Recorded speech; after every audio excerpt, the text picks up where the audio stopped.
Bonjour et bienvenue dans l'Hebdo BD. Guy Delisle a remporté pour ses chroniques de Jérusalem le Fauve d'Or à Angoulême, autrement dit le meilleur album de l'année 2011. Nous l'avons interviewé juste avant qu'il ne se sache primé.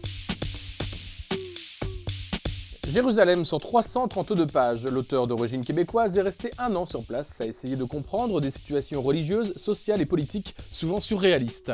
Après Shenzhen, Pyongyang et ses chroniques birmanes, le dessinateur autobiographe nous livre un Lost in Jérusalem. Il y a la vieille Jérusalem, il y a la nouvelle Jérusalem et il y a la grande Jérusalem. Les parties donc qui sont annexées, comme nous on était dans la partie annexée, la Jérusalem-Est. Et c'est souvent très confus quand on parle de toutes ces parties de la ville. Et voilà, quoi de mieux qu'une carte? Moi, je trouve que la BD a cette force pédagogique, en fait, c'est-à-dire qu'on peut dessiner un graphique, une flèche, une carte sur une image, et ça n'empêche pas le flux de la lecture, on passe au reste et on apprend, et on se divertit en même temps. Moi, je trouve que c'est un mélange qui est détonnant. Ouais, il y a beaucoup de frontières, de murs et tout, hein. Mais d'ailleurs, j'étais dans un... Je me rappelle d'être dans... Je mangeais un kebab, voilà, et je discutais avec ce musulman qui est en train de couper la viande. Et il m'a demandé ce que je faisais. Je dis que ma femme travaillait pour Médecins sans frontières. Et à un moment, je voyais qu'il disait rien et qu'il coupait sa viande. Et il revient et il me dit il y a toujours des frontières. Et dans le contexte, je trouvais que c'était waouh, tu vois, un peu fort. J'ai voulu le mettre dans l'album. Et évidemment, quand on voit le mur, on parle de frontières, de murs. C'est assez impressionnant. Ouais. Alentour de Jérusalem, il n'est pas partout en béton, mais alentour de Jérusalem, c'est un gros mur de 3 mètres de haut de béton et c'est spectaculaire. Ouais. Moi, j'ai une approche, disons, extrêmement stoïque. Ouais. Quand j'y réfléchis, c'est choquant.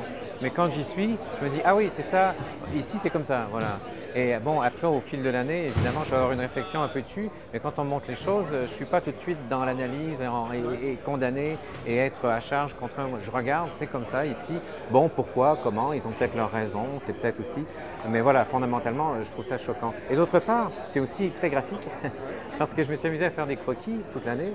Et à un moment, je me suis dit, bon, le mur, je le vois, il était à Jérusalem, on le voyait en permanence. Quand on a une voiture, parce qu'il faut rouler un petit peu.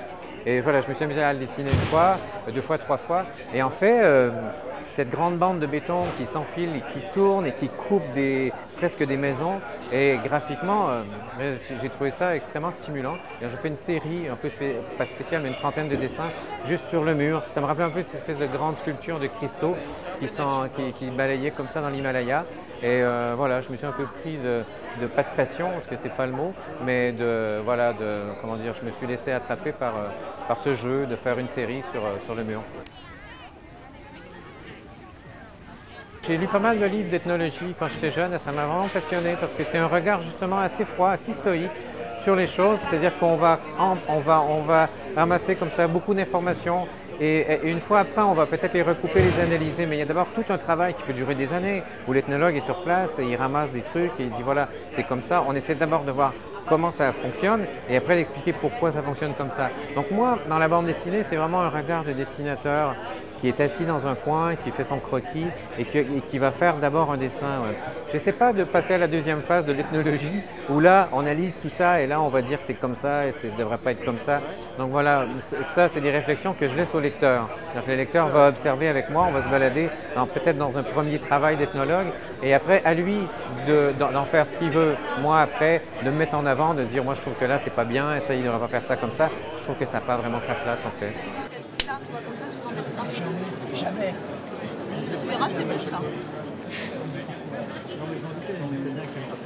C'est quoi Zoo? C'est un magazine? C'est un site internet? Oui, c'est le magazine Zoo, bibliothèque. Et donc? Partout, il y en a partout. Ça s'est un peu stabilisé mon style graphique ouais, depuis Chronique birmane. J'y trouve moi une espèce d'équilibre entre le texte et l'image. C'est-à-dire que mon image est très simple, elle est assez simplifiée. Et mon texte, maintenant, je fais des phrases très simples. Je fais sujet, verbe, complément, je ne veux pas aller plus loin que ça.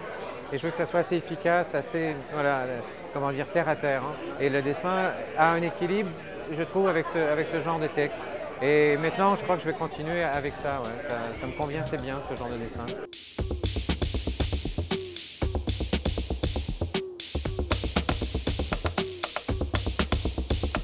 J'y vais chronologiquement. Il y a les Schtroumpfs. Moi, je trouve que Peyo, avec certains albums, le Cosmos Schtroumpf, moi, scénaristiquement, c'est un chef-d'œuvre.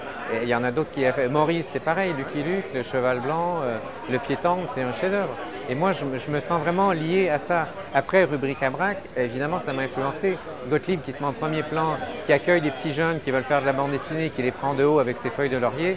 Ah, c'est très très fort. Enfin, moi, je trouve ça, oui, c'est un monument, ce truc. Donc voilà, je suis influencé par ça.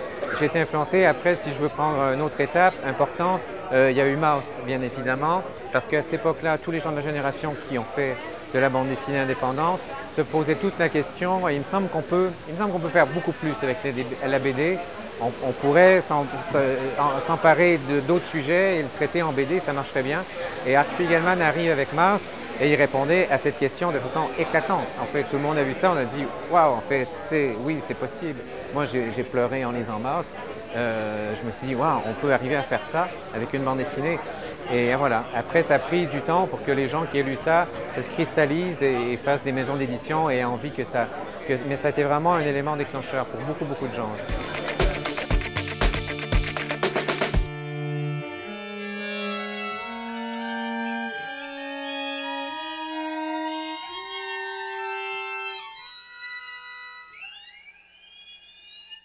Et on se quitte avec une annonce, Benoît Delac viendra dans la librairie Album le 18 février pour dédicacer le 3e tome de Missy Dominici, scénarisé par Thierry Gloris.